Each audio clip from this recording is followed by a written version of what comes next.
Welcome back to VSGTea with Sammi and Bre. Cheers.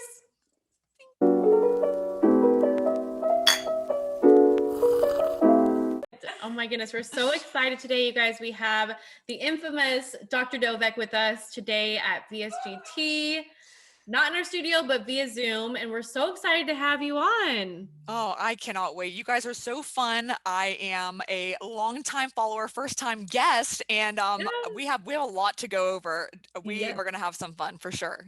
Yes. We can't wait. I cannot wait. I so know. Excited. We had so many people write in with questions, and we're going to do a really awesome, fast fire round of questions at the very end, you guys. So stay tuned. I'm ready for it. Let's bring them. Yes. All right. So the first question it's from us. We just want to know about your family life, how long you've been married, where you live, and how long you've been a bariatric surgeon. Awesome. So I met my husband in 2008 from Match.com. Love it. And we got engaged after 5 months, and we got married just 11 months after our meeting. So we have been married for 11 and a half years. We got married in 2009.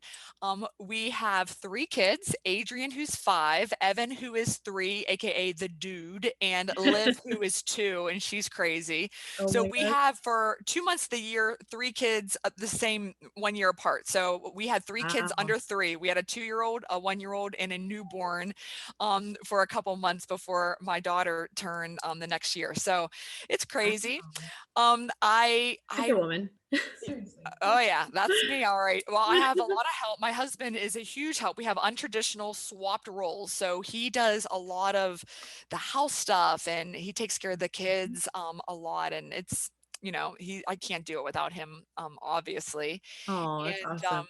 yeah, it's been great. So we met when I was a resident. So just for anybody out there who doesn't know how it works to become a bariatric surgeon, you go to high school and then you go to college. And I decided I wanted to be a doctor. And so I went to medical school for 4 years.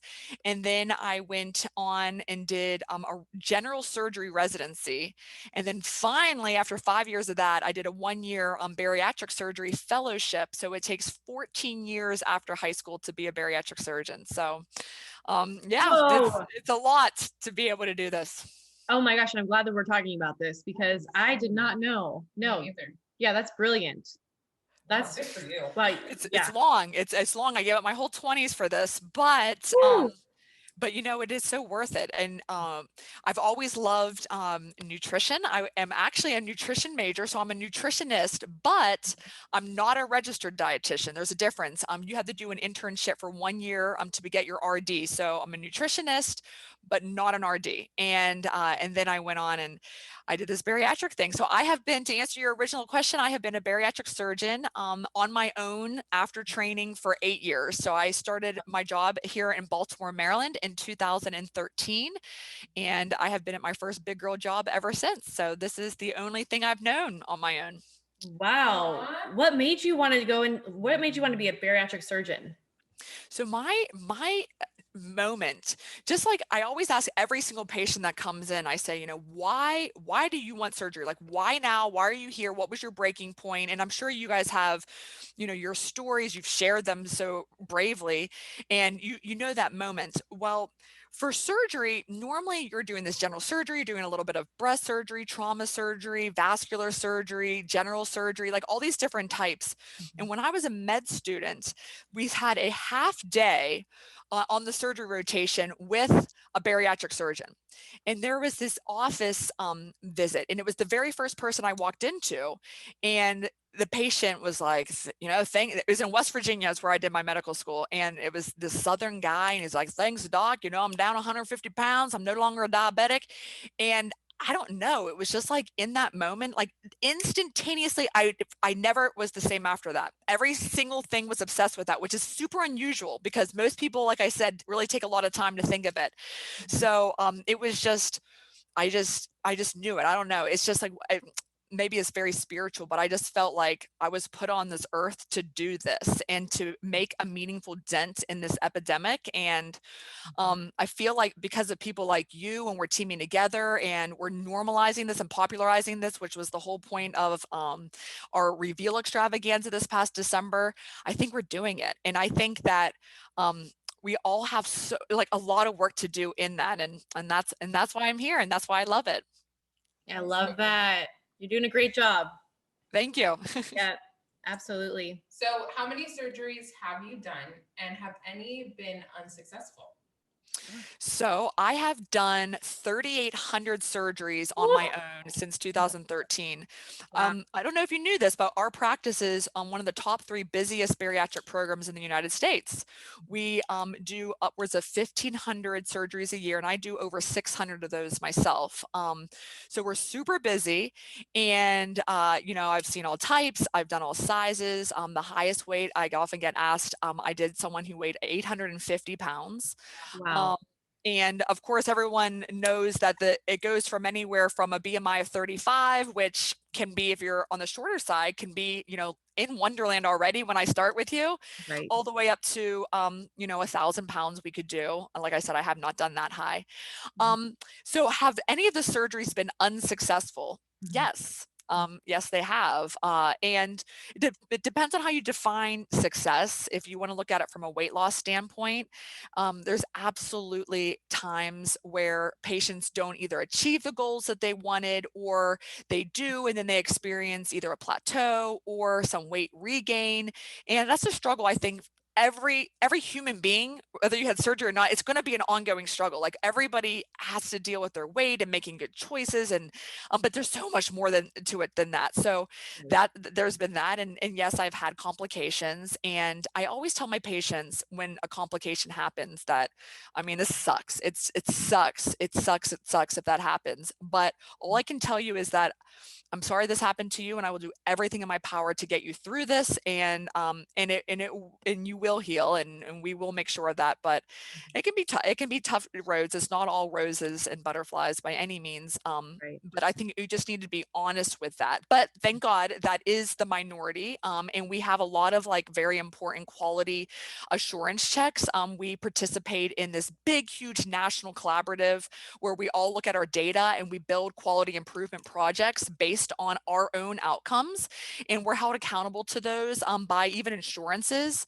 Like the Blue Cross Blue Shields won't pay the premium rates for your program if you're not a blue distinction. And that's based on your quality and also the cost of care provided. So there's a lot of things that go into this behind the scenes that I think a lot of patients might be surprised to know that we are ranked and we know exactly where we come in. Those insurance companies can tell you everything. It's actually public knowledge. If you want to look it up in each state, it tells you how much it costs per case, how your complications are, Wow. how many surgeries you do. So you can find out a lot about the bariatric surgeons in your communities as well. That's great. Awesome. That's great to know. I mean, I preach it all day long. Like, when I was looking into doing this, I interviewed several surgeons before I went with mine. And I think it's so important to do your research and ask these questions, because these are important questions, and not be afraid. And also, really try to find a surgeon that you connect with too. I think that's so important. Someone who's not trying to push you out the door and like, just, okay, let's go. Like, this is who I am. Here's 5 minutes of my time. I've got to go. I'm busy. So I love that, because that's key, you guys. That's so important. I hope that you guys do your research and look these surgeons up. Absolutely. Yeah, I think you're right. Every surgeon, every program has a different vibe, a different feel. We are 100% virtual since March, and I would love your thoughts on that. What's your initial reaction to it? Wow. Yeah. Wow. It's crazy because when I went through my process, I was the first patient that my doctor saw after opening up his practice again, or opening up the center again. And I had never seen my doctor out of his mask, so we always had masks when we met with each other. But I actually just had my first virtual post-op appointment last month, and then now we're going to be back in their center next month. So it's just all up and down, and it's insane. Yeah, I know. And Simon, what do you feel about whenever I say we're 100% virtual? That is pre-op new patients, that's post-op. What's your gut reaction? Then I'll tell you what I've learned about it. I would say, I mean, I feel like it's almost the future, which is kind of crazy. But what is the word I'm looking for? I guess like we can do pretty much anything virtual now, but I think that people might have a problem with it because they want to connect personally with that person, like that one-on-one experience. For me, I would have no issue with it, especially because it is like internal surgery. Now, if I was talking to a plastic surgeon and it was 100% virtual, I might have an issue with it because I couldn't really explain what is going on. But since it's an internal surgery, I think that I would be more comfortable with it, if that makes sense. It does. And so what I learned, like at first we did it because obviously it was out of complete necessity. If we wanted to keep going, we had to. We're still in the middle of a pandemic. But what I realized is people, when like right now, like you guys are in your own like little environment there, we're having a different vibe of a conversation than if you were sitting and I was with my white coat in the very sterile office that doesn't really have this good vibe, and you're waiting there, you're sitting there waiting, you're playing on your phone, you're waiting. I'll tell you, whenever I call somebody and they're like sitting on their bed or they're like sitting on their couch at home or they're at work, they're driving, oh my goodness, people, I feel like that connection you were saying that you really want, I feel like we're getting it even more because people are just so honest. I mean, the stories that they tell, like, I mean, I don't know, sometimes I'm crying and they're crying, and it's like, I mean, people I feel like are just more vulnerable. I don't remember some of these, like I said, vulnerable moments happening as often in the office setting. So I just don't think I want to go back ever. I just think it's been fantastic. Yeah, they might have like the white coat syndrome. Exactly. I mean, that's a known thing. That's a true thing. Whereas a medical issue where your blood pressure could be up because you're just anxious in that environment and people are sweating. You can see, and I don't know if you ladies felt this way, but when you decide that you're going to go into these bariatric surgery offices and then on the door it says like obesity clinic or something, and you're sitting in this waiting room and you're almost like, I hope no one like recognizes me. Like it takes all that away. Yeah, oh yeah, totally. That's very true. Totally. 100%. Yeah. And I actually did not think about it that way until you said it. I was thinking more like, oh, maybe they want like a personal connection. But then when you say they're in their own environment and they're comfortable and they feel like they can, speak freely. And, you're just another person that they're Zooming with at this point. It's not, you're not this surgeon. I assume too that the surgeon is less distracted on a Zoom call than they would be in their own office too. Exactly. Which is nice because you're having like their full attention. It's like, well, what are we gonna do for the next 20 minutes? This is, this is planned out. Right. So, which I appreciate. Yeah, that's true. Yep. Yeah. This is where I do it actually from my home. So this is exactly how you would talk to me. Normally during the day I'd have these shady weird curtains opened up and you can see the outside world. But yeah, this is what I do. I just talk to people like this and I just chat with them and learn their story and learn why they're here. I love that. That's awesome. Yeah, that's a really good point. You want to ask the next one? Yeah. So, okay. Yes, I do want to ask the next one. And I was so excited that you agreed to come on to VSGT because I was starting to hear about like strictures and starting to watch some of my, one of my friends go through having a reoccurring, leak situation too. I wanted to talk to you about that. If you could just break down what a stricture is, what a leak is, some of these complications that maybe some of our listeners don't know. Sure. So there's, I do two main surgeries. So there's the VSG, which is the vertical sleeve gastrectomy or sleeve, which both of you ladies had that. Is that correct? Yes. And then there's also the gastric bypass. So let's talk about the sleeve, since a lot of you out there might be thinking about it, or you might have already had it. So with the sleeve, just to briefly review what's happening, in a really high level overview is that your stomach is going from around the size of a football to the size of just about a little bigger than a garden hose. So the way we do this is we all use a certain size sizing tube. So everyone's sleeve is pretty standard for that practice.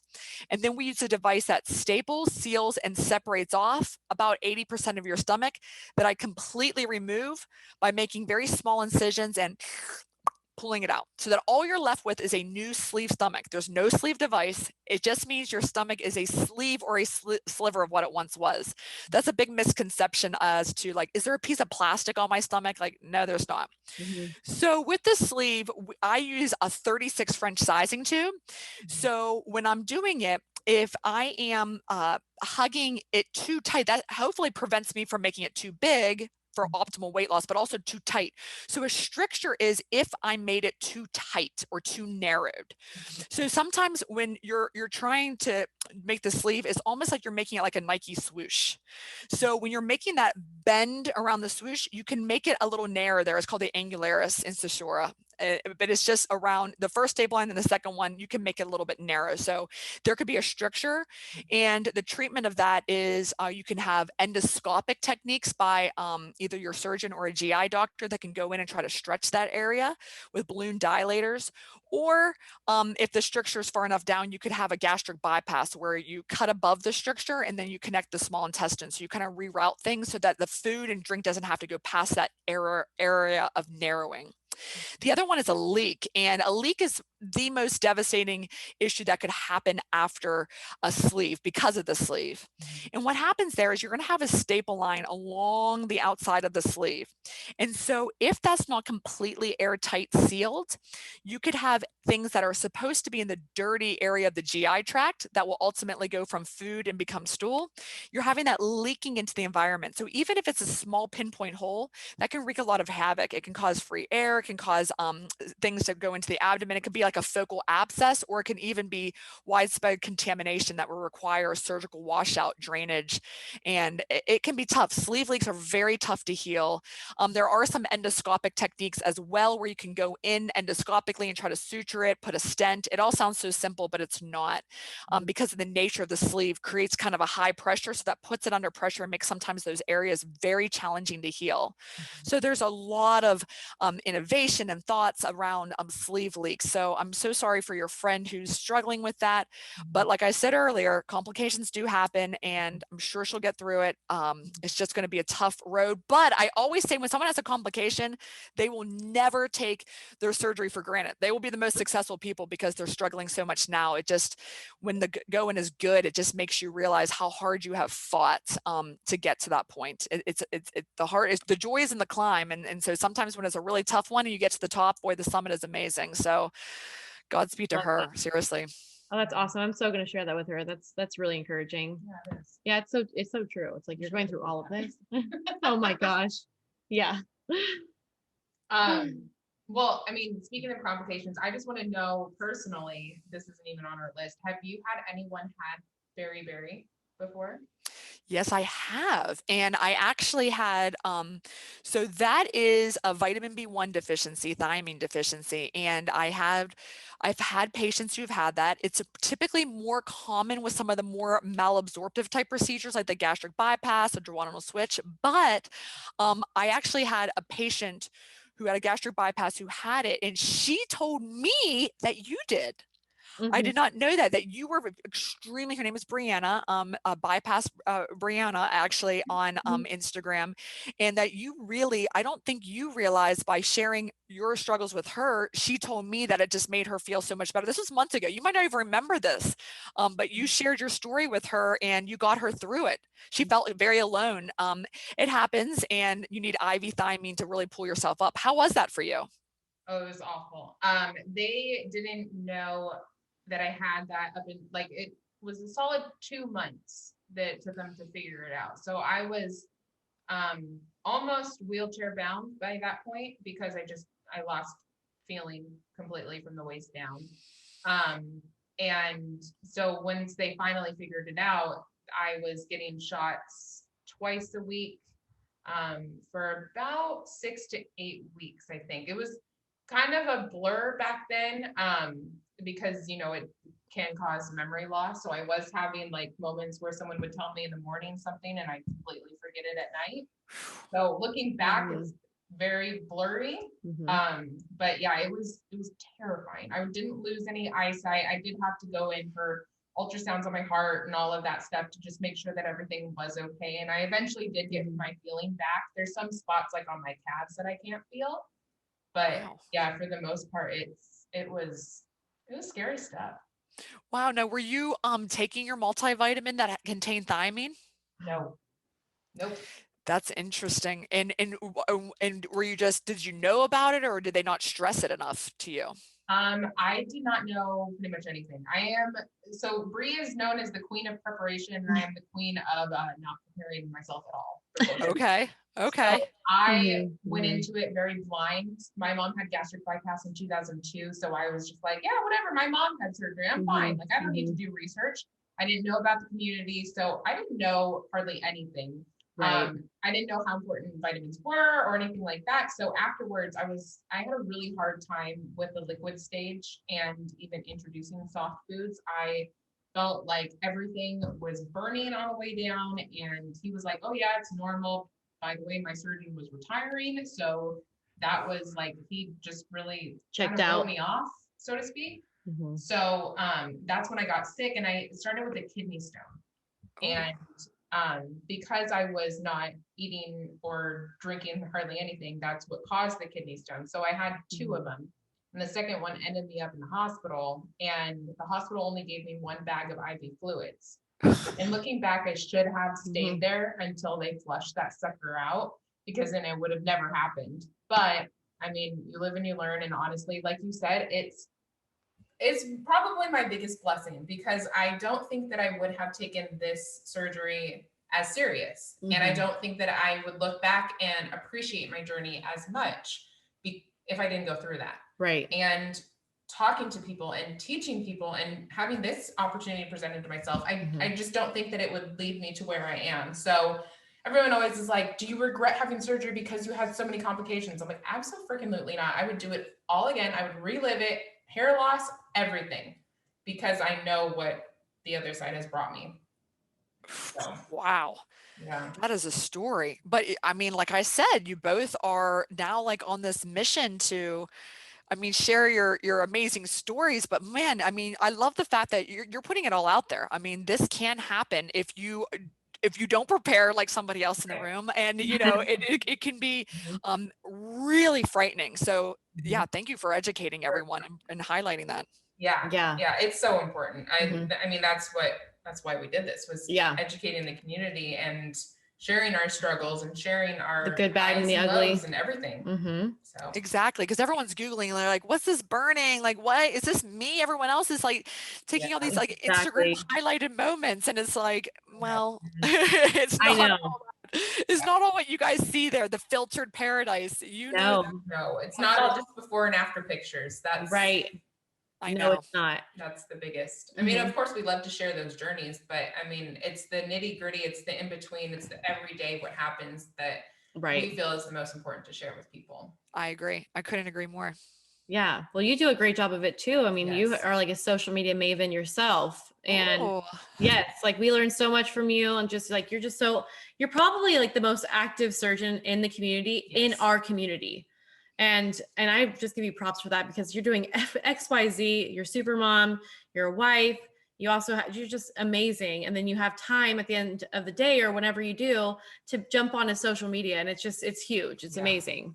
Well, thank you. Oh, and by the way, I just added this morning, so I have a link tree. I think I stole it off of you, Sammy. I mean, I'm sure it's like, oh wow, like I feel so old all of a sudden. Like I don't know. That's beside the point. I'm like looking at your beautiful skin, both of you. I'm like, oh my god. Anyway, I'm getting distracted. It's the ring light. I need a ring light. I need to do something with this. But anyway, so my Instagram is Dr. Dovec. Now I have a link in my bio, which is a link tree, and I just added to my link tree a 3-minute edited sleeve. So if you guys want to see me, if you want to see a very quick, super edited sleeve, check it out. It's I just added it.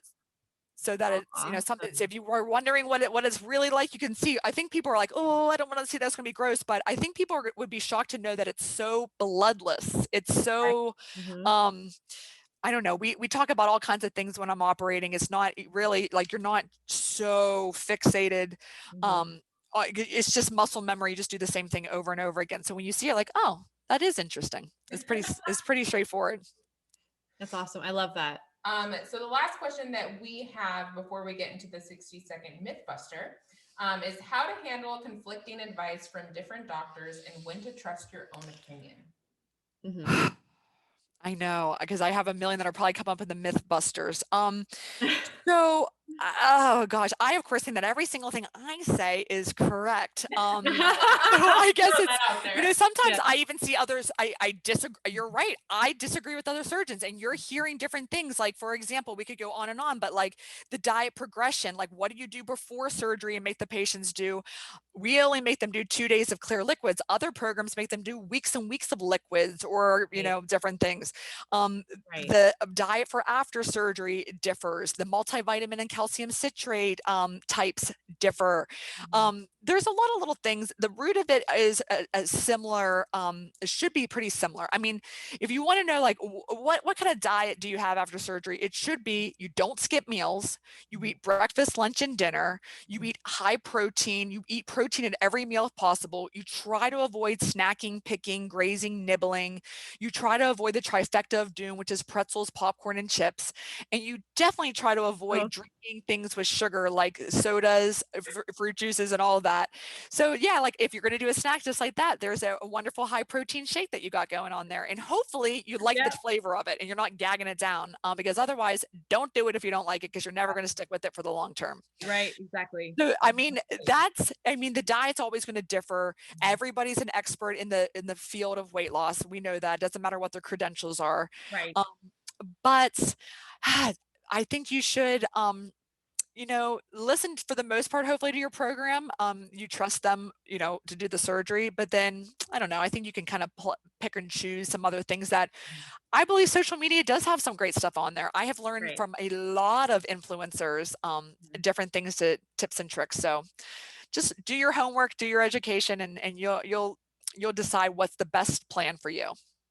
Yeah, and I always say too, like there's your surgeon, then there's other surgeons, then there's IG doctors, and and I always say, like, I mean, there's so many people who will, and I'm sure you can totally relate to this, but there's so many people who like will come into our DMs and have like this monumental like question to ask, and like, oh my gosh, this is an emergency, it's life and death, and I'm like, well, did you talk to your surgeon about it yet? And they hadn't. So I always say, like, try to talk to your surgeon as much as possible, and like that's one of the things, bringing it back to when you're finding a surgeon, try to find one that you can have communication with and feel like I can ask them this question in a Yeah. drop of a hat, basically.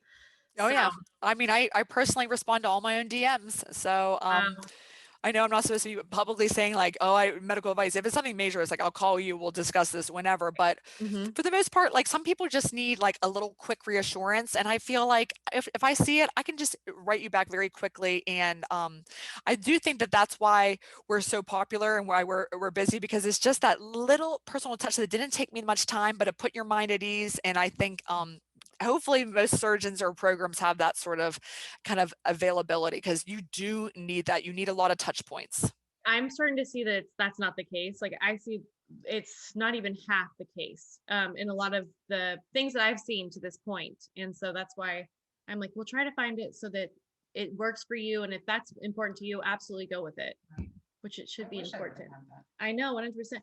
So it's kind of funny because we were just saying that Sammy hasn't spoken to a bariatric surgeon or a doctor since she was 4 months post-op. She never had a. Sammy.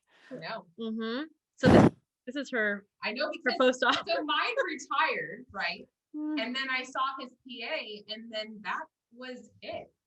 I mean, they Mhm. kind of just like fell off the face of the earth. Like they didn't assign me a new surgeon, like none of that. So Oh, yeah, that's sad. yeah, Well, you can always shoot me a DM if you have a question, I but know, I you know. should get your labs done, especially with your history. You should have annual nutritional I labs. actually have lab scheduled for tomorrow morning. Do you really? Oh, I do not by a bariatric surgeon, but by my well, okay. Well, tell them I'm going to DM you after this, because here's okay. what you guys got to add. Okay. So if you're watching out there, get out a pencil and write this down. Okay. So the typical PCP labs would be like a CBC. That's a complete blood count to look to see if you're anemic or not. So you're looking at the hemoglobin, hematocrit. Then there's also something called a CMP they'll probably order, which is a complete metabolic panel. It looks at your glucose level, your liver function, your kidney function, and your electrolytes. Then they'll probably look at like your lipids, your thyroid, which is your TSH, that sort of thing.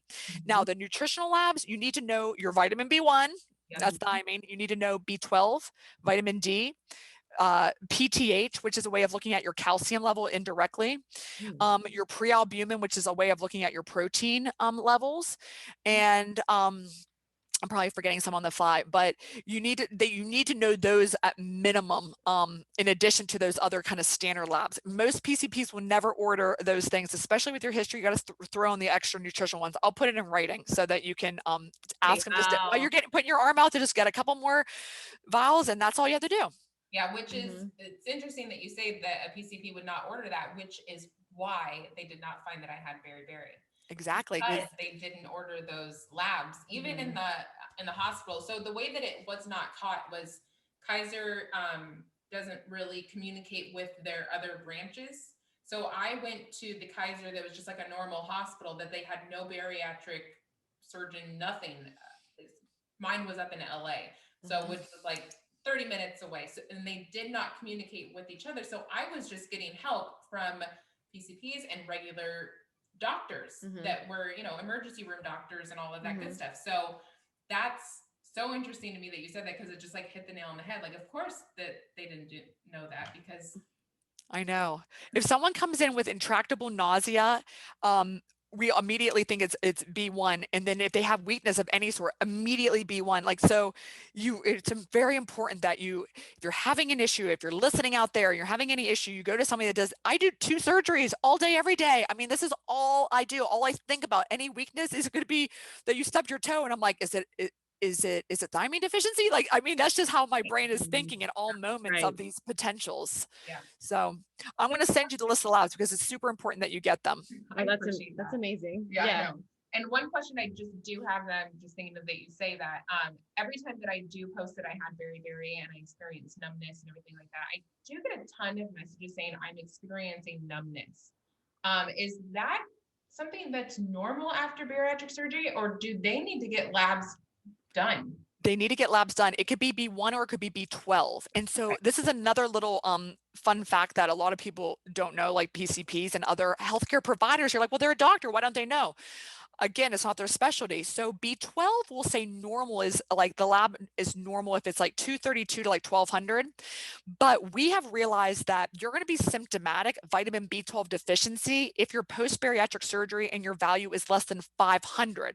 So even between 232 to 500 is considered normal for all labs, but it's not normal. So if it's less than 500, you need to take vitamin B12. And the best way it's absorbed is not an injection, which is how people make money off of our poor patients, but actually dissolvable sublingual vitamin B12 is the best absorbed, and it's over the counter and it's super cheap. Any brand is fine. Now, I have a question just listening to you guys talk. After someone has had surgery and maybe they have kind of parted ways with their surgeon, or something has happened, is it a possibility for them to go and find another bariatric surgeon to do the follow-up with? I understand there's programs. Like, how does that work? That's super, super, super tricky. Right. So what we do in our area is, if you are, well, see, we haven't been able to do this much. When we were in person, we would say that if you were in this area and you had surgery somewhere outside of the area, like you moved from Florida or you had it in Mexico, we would accept you and take care of you. But if you but it's tricky now with virtual. So a lot of programs, it's just tough because they have their own patients. They want to make sure that they prioritize, and it's sort of like, I mean, just to tell you from a bariatric surgeon's perspective, it's like, well, why didn't you come to me in the first place? And that can be tough.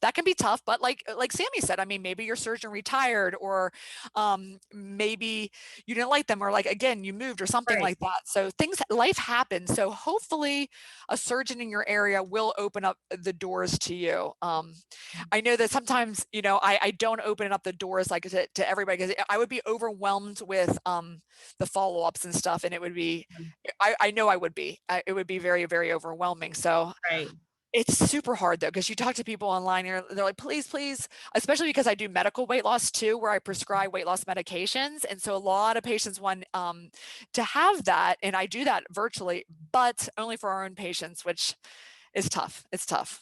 I want to help everybody. Who needs a med? Who needs something? Let me help you guys, you know? I know. No, I know that is interesting. So I always think about that too. Because I'm always like, when I hear these like horror stories, I'm just like, oh my gosh, maybe you can get a different, you know, specialist, because it really is like what you're just saying about how you had different service in the emergency, you know, unit of Kaiser than you did with an actual surgeon who specializes in bariatrics. So Yeah. I know, and that's why I feel so blessed to know you and be able to, DM you anytime that I feel like I'm like, hey, is this normal? It's like, but I'm not.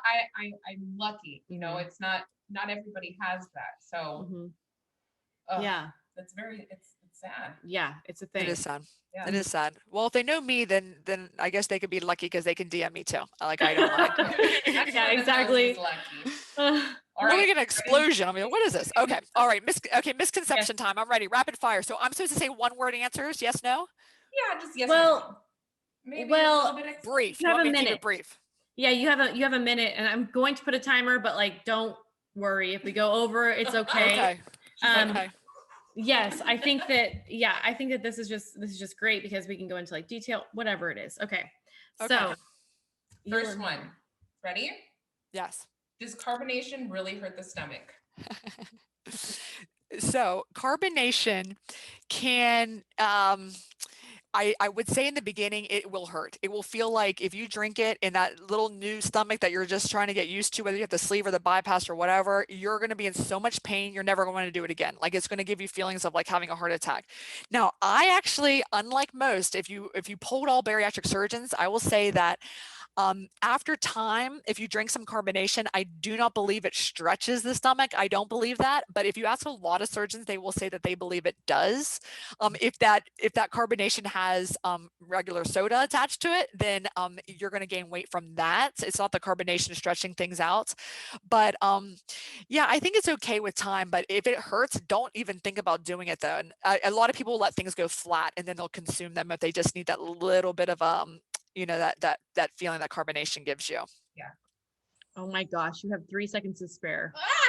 Wow. Wow. This is amazing. Oh my gosh. I was like, shut your mouth. Don't even say one more thing about carbonation. Oh, you nailed it. You nailed it. I love it. You want to do the next one? Yes. Okay. So our next question, are vitamins crucial after surgery? I mean, if you guys didn't get that after this one, absolutely yes. So let me educate you on vitamins. Okay, so there's a lot of very important things to hear. This is gonna be an important minute. So a multivitamin that is bariatric friendly has to have 3 things in it. It has to have thiamine, which is vitamin B1, folic acid, and iron. You have to take 2 servings, and taking them at the same time is okay. So in other words, you'll take 2 tablets, capsules, whatever way you like to take it. Now, the most important thing is the iron and the calcium citrate that you need to take. They compete for absorption. So you have to take them a minimum of 2 hours apart. Otherwise, you just wasted your time.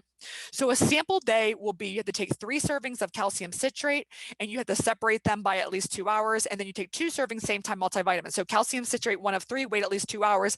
2 servings of the multivitamin, wait at least 2 hours. 2 of 3 of the calcium citrate, wait at least 2 hours. And then number 3 of 3 of the calcium citrate with vitamin D3. And then you're done 4 times a day. Set alarms, do the berry test, do whatever it takes, and then you will remember it. Oh my gosh. I am dumbfounded. You are. People talk about don't take your iron with your calcium all the time. Nobody says 2 hours. I'm always like, is this long enough? And I'm like, I just hope and pray that it is long enough in between. It's a minimum of 2 hours. It's crucial. If you really want to get into the dork science of it, in the duodenum, which is the first part of the small intestine, with the gastric bypass, for example, that is bypassed, and that is where divalent cations. So if you think about calcium with the 2+, iron Fe with the 2+, those 2 things are both absorbed in the same spot. So they're competing for absorption. So when you have the sleeve, you can't eat as much. And so it doesn't matter what you had. You got to separate them by at least 2 hours. Otherwise, it ain't going to work. It ain't going to work. Wow, that was incredible. Wow. You literally That was amazing. Oh my god. Keep going. You're a pro. You're a pro. Okay, I think this one's going to be a little bit easier. Okay. All right. Do you really need a binder after surgery? No. But I do have thoughts on this as well. So I know there's lots of different, so there's the traditional binder where people go like this. Now, 80% of who's operate on the United States, 80 to 85% are women. And women at breast. And when you have this binder, it's like hard to kind of get it under there, and it's like all bulky and weird and uncomfortable. So it's like, okay, you're not doing anything but irritating everything. So forget it. What I think, and the waist trainers, oh my gosh, I hear about this all the time. I mean, maybe, but in the early post-op, you know how sore you are? Like you got these incisions and you got like the little muscular pain. Don't be like wrapping yourself up with this like corset. Okay. Just take a chill on that. Now, I do think that the incisions in your pannus and just everybody has this, the thing that you should do is not quite a Spanx, but like a spandex to something that will kind of like be a little bit tighter, that kind of like helps to support your incision so they're not pulling. And I think that would be the best thing there. Awesome. Right on time. Right on time. Yeah. Like a little hug. Oh yeah. Like a little hug, but not too tight, because then you're like, so I can't even breathe or move. And remember, you're supposed to be getting your fluids and your protein and all this sort of thing. No, exactly. And then so around what point can they start doing, or can I start doing waist training? I mean, you can do it as soon as you feel comfortable, but I don't like to put restrictions on lifting, on when you want to go back to work, or even like on waist trainers. If it feels okay, then go for it. You're not going to hurt anything. As long as you're getting your fluids in and your protein in, you can go for it. Gosh. Okay. I was walking around like a 90-year-old after I had my surgery, like, don't touch. Exactly. So can you imagine putting on a waist trainer? No. Exactly. No. No, I was sent home with a binder, and it was nice because I felt secure for the first 2 days, but then I had to take it off because I was like, I can't. Exactly. Yeah, just take that thing off. Yeah, you don't need that. It gets all sweaty and weird, and then like you'll get a little bit like blood on it. Like, ugh. Yeah, no. I had blood on mine. Yep. Oh yeah. No. Yes. Okay. Amazing. And I love that you said you touched on work and what else did you touch on? You touched on work and lifting. Yes. Okay. That's important. People like fall out of their chair when they hear that I only took a few days off of work, and I'm like, well, people are different. Everyone's different. People are different. I have patients that go back the next day because they need to, or they want to, and they have, more desk jobs. Like they're just chilling like this. But I have some people, I'll give them up to 4 weeks off. If it's a routine thing, I'm like, dude, after 4 weeks, we are so judging you guys. Like I joke of it. I'm like, you get side eye from our office. Like, no, you ain't getting more than that. Yeah, exactly. Oh, what's this? Oh, a request for 17 weeks off? I think not. No. Yeah, no, that's not going to happen. No way. No. Okay, amazing. Next question. That's you. Okay, fine. I will ask. Okay. How important is the liquid diet before surgery, and then how important is it after surgery? Okay, so before surgery, like I said, our program, we were decided to require just 2 days, because here's the deal. I think 2 days, it sucks. Okay. It is very hard. You'll feel like, especially the first day, like I'm never going to make it through another night. And we want it to be only sugar-free clear liquids. So we don't even do shakes or anything. It's just water, Crystal Light, broth, and then some of those clear liquid protein 2O, Premier Clear, Isopure, Atkins Lift, protein water, whatever. Those are all you're on for 2 days, because I keep it 2 days because I want you to be compliant. If it's longer than that, you're probably going to cheat and it's not going to work. 2 days, I feel like, is enough to just really prepare you, but I want you to be very, very hydrated.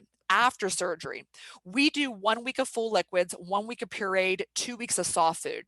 So you're only on full liquids for 1 week. Our diet accelerates quickly through it. So we want you to be very, very, very compliant with us, because the only thing you can do to mess this up, it's not anything physical like the heavy lifting. The only thing you can do, is if you eat something you shouldn't eat. So if you're eating a piece of steak and you're supposed to be on a full liquid, you could, these are tiny little staples. These are little suturing. You've got to be compliant with your program's diet progression. I feel like ours is perfect, but like we talked about earlier, everyone's going to have different ones. So I don't think that some of these long ones, I think, are just too long. But again, you want to be compliant with it. Yeah, mine was 3 weeks after, and it was gnarly. I had 3 weeks of liquid after? I had a personality change. I'm sure you did. You're a hanger. You were nasty. I wouldn't want to be near you. And I just wanted a bite of, like, for some reason, like tuna. Now I can't even think about tuna. And John would be like, no, you can't have that. And I'm like, oh my gosh, I feel judged. And it was awful. You know what, so I do it for 1 week, and people, patients always tell me, they're like, I just need to chew something. Like, I can't take it anymore. Like, I just need to chew something. Yes. Chew and spit. Mm-hmm. Yeah, I know. Oh, the spitter. There's a whole thing on spitting too. Yeah, I believe it. I I believe. have a whole guide. We have patients who are our spitters, Mhm. and it's because they're so nauseous they get all all in their mouth. So I have a 17-point guide to spitters for Oh spitters. my Wow. gosh. Okay. That's amazing. Yeah, I would Yeah. not like a French baguette and then like, obviously throw it Oh, away. then you'll spit after that. Well, that's another reason that you're spitting. Okay, got it. Yeah, oh, that's the reason. That's the reason. Yeah, just to taste something. You just need that baguette taste. Yes, yeah, it came with one of my Panera Bread soups, and I was like, I'm having soup, and I'm like, there's a French baguette in here, so I gnawed on it, and then I threw it in the trash can. I actually made a meme on my page that was like, what's the weirdest thing you licked or or chewed on and spit out during your liquid diet? I guarantee that was, oh my God, I hear all the time people will chew food, spit it out. My favorite is when they'll tell their partner, you eat it and then kiss me. Kiss me. Let me see if I can taste it. I've heard that many a time. Oh my gosh. It's Wild. totally gnarly. People aren't, you're not you when you're hungry. I mean, there's commercials on it. It's true. Snickers at that point. Yeah. All right, last question. Okay. Okay. Is regain normal after surgery? 100% of patients will have some regain. Now, it could be a couple pounds from your lowest, and that just sends you into a spiral, or you could gain, a fair amount back, and hopefully, but sometimes it happens. And if this is you, it is okay. Sometimes patients gain all their weight back, and sometimes and then some. It happens. And I know that feeling of just absolute, like just heartbreaking, just being so shattered that like, how can I let this happen? This is like this deep shame that you might experience, but you shouldn't feel that way. You shouldn't feel that way. I think that step one is just recognizing it and asking for help. And I hope that you meet and find someone that will be so caring and empathetic to you that here's what we're going to do. This is the plan. We're going to get back to the basics on the nutritional foundation. We're going to get you moving again. It's going to get easier when we focus on the nutrition. Once you start seeing results, you'll want to exercise a little bit more. I really am a huge believer in weight loss medications after surgery, because I think that sometimes we need just a little bit of a maintenance med, like phentermine or Qsimia, which is phentermine plus topiramate, or Contrave. There's a lot of them. There's a lot of them out there. And even in low doses, you could just be on this little thing, just like any other medical condition. You just might need a little bit of help there. So there's nothing to be ashamed of with that. So weight regain is to be expected, and it's just how you deal with it to get back to this elusive goal weight. It's very rare that I have a patient that's like, well, I'm done, I'm happy, because it just is never going to be done. It's just this continuous process, and you need to be kind to yourself throughout all of it. It's just really hard. Every day is hard, isn't it? I mean, it is for all of us. Yeah, it is. Yeah. It's insane. And like even short-term goals and like just thinking about long-term for me is just like scary thinking about.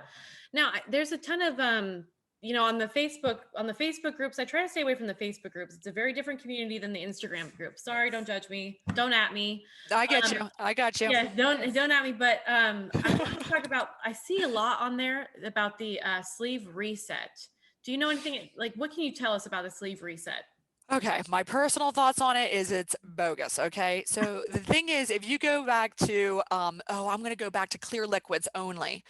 All right, well, you're going to be, how you were on liquids. It's just not sustainable. As soon as you stop, you're going to regain anything that you lost. It's true. I think the ultimate reset is these medications, because the way that, for example, phentermine works is it works to suppress your appetite, and it works two different places in your hypothalamus in your brain. So one is it tells your brain, it gives you that inhibition. So for example, everybody probably knows what to do. You'll hear this all the time. I know what to do, but I'm just not doing it. Especially late at night, I'm like snacking, like, why am I doing this? Why am I watching Netflix? I'm playing on my phone, and like, what am I doing? All right, if that's you, this will help you to stop that. The second thing, and to answer your question, is about how it resets you. It gives you a feeling of satiety or fullness with less food. So remember in the beginning where you would have like a sip of something, you're like super full? That, I believe the medications is that ultimate reset to that. I don't think they're going to be on any diet that does it without the help of that. Or if you go back to the basics, sure, like get rid of the sugar and detox, that would be a good reset. But otherwise, there's no specific diet, I think, that works that way. I have a question about that too, because sometimes phentermine has a bad rap a little It has a super bad rap. It used to be with fen. I mean, the heart things and all of it. Yeah. What has changed? What has changed? So the fen, the other fen, that's done. So phentermine has been prescribed since the 1960s. Yeah. So it's always been around. I think that we're just playing around with the dosing and that sort of thing. I think you have to know. So the problem is this, that I took the American Board of Obesity Medicine examination. So I am a bariatrician. The year I took it, which was in 2020, last year, there were 900 of us, which was a record high. Do you realize how few providers there are that actually like take note of these meds and know how to prescribe them and know how to do an associated comprehensive program? It's sad. And I think that's the problem. I do think like if you go to your PCP, let's say you never had surgery, whatever, and you're like, I want to lose some weight. And then they're either like they even have misconception about the meds and they don't know how to do it and they don't want to deal with it. And oh my God, what happens if I give you a heart attack? Like it's too much stress. So I'm just going to tell you, have you considered Weight Watchers? And then that's it. Like you just get lousy advice. And that's what we're up against. It's like no one is like really like tackling this problem. And it's too much for a PCP who has a million other things to go over with you to do a weight thing. I mean, I devoted my life to that. And I just think we need more programs. And I'm working on building a bigger program for the medical weight loss side. Oh my gosh, I love it. How does one, because I have regained about 15 pounds after my last plastics, which I know is common, but I can stick to it and I lose it and then I regain it because I lose that focus. I snack, I go back to my old habits. Now for me, I don't have my bariatric surgeon. I don't have anybody. I have my PCP that I just started seeing. Okay. Someone go about something like that who's in my kind of situation. It's not like an underground like situation where we're like sneaking around and be like, where you get like the fen. I know. Yeah. I feel like I want to open up the underground and like tell people like come down this way. I can help you. Right. The way I do my appointments, I do them as a big, huge group. So I first do it's like a shared medical group appointment where I explain all the different medical weight loss options. I explain all the side effects, the contraindications, the dosing, how to take it, when to take it, what to look out for, and most importantly, does the thing work? And I tell you exactly how much weight you should expect to lose, when you should expect to see that by. It's roughly about 1 pound a week for most people. And if you don't lose that at 12 weeks, then we don't think you're a failure. We have like different ways of changing it up and that sort of thing. So I'm starting it here, but my goal is to hopefully grow it and help other people like your PCP. So I would start by asking your PCP, do you prescribe medications? And they might be very discouraging to you, be like, oh, you don't want that. You don't want that. That stuff's just all speed. But it's just, again, I think a little bit of an ignorance on a lot of healthcare providers' parts. So I'm going to work on this because I feel like there's a need for it. Like I feel like even you guys might be interested, or other people watching this podcast might be interested.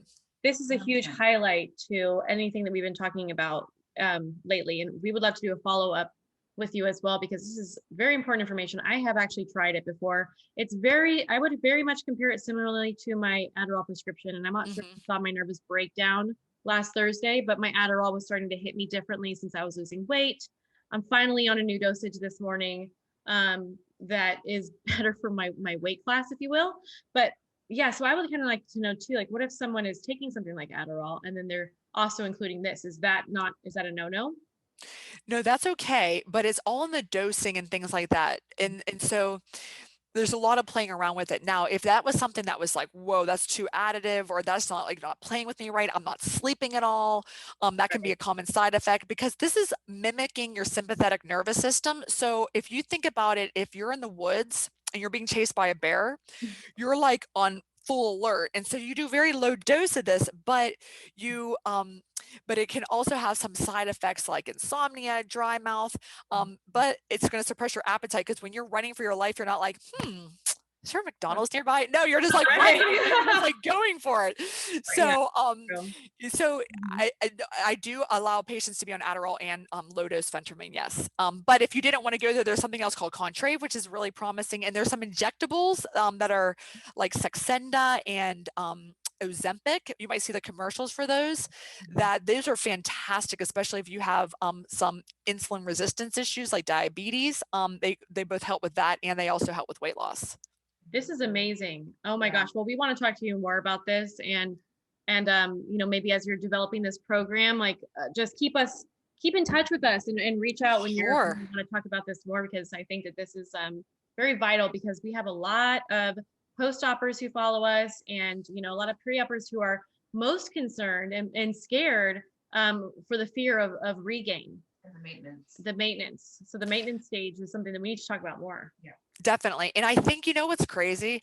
I hear about every patient, some way, shape, or form, will ask me the question, I don't want to lose too much though. Like, I don't know. And I'm like, you are not going to lose too much. Like, no one loses too much. Like, no one. It's Right. going to be, as you get like below 200, it gets harder and harder every pound. You'll be stuck on like at 195 for like weeks sometimes, Heck and then yeah. you'll finally drop it. It's like, and so people are like, I don't want to look like a bobblehead. I don't want to look like a weirdo. And I'm like, you won't. I'm like, go on Instagram and look at these ladies. You guys are stunning, stunning, Oh stunning, my stunning, gosh. healthy. You don't look like crackheads. I hear all kinds of weird stuff. I'm like, Oh, Yeah. I'm Whoa. sure. Yes. Mhm. Yeah, Yeah, that's the definitely. stigma behind it, but Yeah. lots of stigma. yes. Yeah. Oh, Awesome. Well, you're doing a great job taking that stigma down and knocking it down. Thank you. And- So are you guys. I mean, no Oh, doubt. thank And you. especially you guys have your big retreat coming up soon. I mean, that looks Oh, amazing. I know. We're excited to have you a part of it. We'll definitely talk about that more. But yeah, we're really excited. And honestly, like this community is like unmatched. It's totally unmatched. I've never met a group of, individuals that were just so supportive and caring, and actually just kind. And so it's just been like so lovely to be a part of. And I'm just glad that we have like things and resources like yourself and the retreat that's able to really help people in any stage of their journey, because every single stage is so important. Your stage is still very important. Oh yeah, 100%. Yeah. And I think that people think, oh, when we look at the OGers, like, Sammy and Des, we're like, oh, they're done. Like they've done their thing. Like they're where they need to be. It's still a lot of work. Yes. Oh my goodness. The Yes. most work. How far post-op are you? Bre? I'm 5 months. Oh, you are? Yeah. Okay. Well, you're doing amazing. Oh, well, Just thank 5 you. months. Okay. And Sammy, how far off post-op are you? 2.5 years. Wow. Well, I think you're both still, well, you're vets, but you're still newbies too. So, Yeah, I'm still such a newbie. Definitely. Yes. wow. Yeah. Amazing. Amazing. Oh, well, thank you guys so much for this opportunity. Yes, we're going to have to do more of these. This is so fun and easy. I could keep I talking. You guys know. probably like, cut it out. Like, get her out of here. No, Like, no, give us a no, hug. we- keep going. Yeah, we pushed our 6:15. We did. We're We're like, like, no, nope. hold on. Yeah, exactly. We have something very important going on over here. Um, this has been 6:15. yeah. Don't worry about them. They're just our dudes. But anyways, where can our followers and our listeners follow you? Thank you. So the best place to follow me is on Instagram, and my name there is at Dr. Dovec. That's DRDOVEC. Follow me. If you tag me, I'll repost it, restory it, and I will respond to your DM. So I would love to connect with you, hear your story, and I hope to make some sort of meaningful impact in your life too. So follow me on Instagram at Dr. Dovec. Awesome. Well, thank you so much for joining us today. We so appreciate you and your time and everything that you do for this community. Thank you guys. All right, we'll talk soon. Thank you, everybody. Okay. Bye.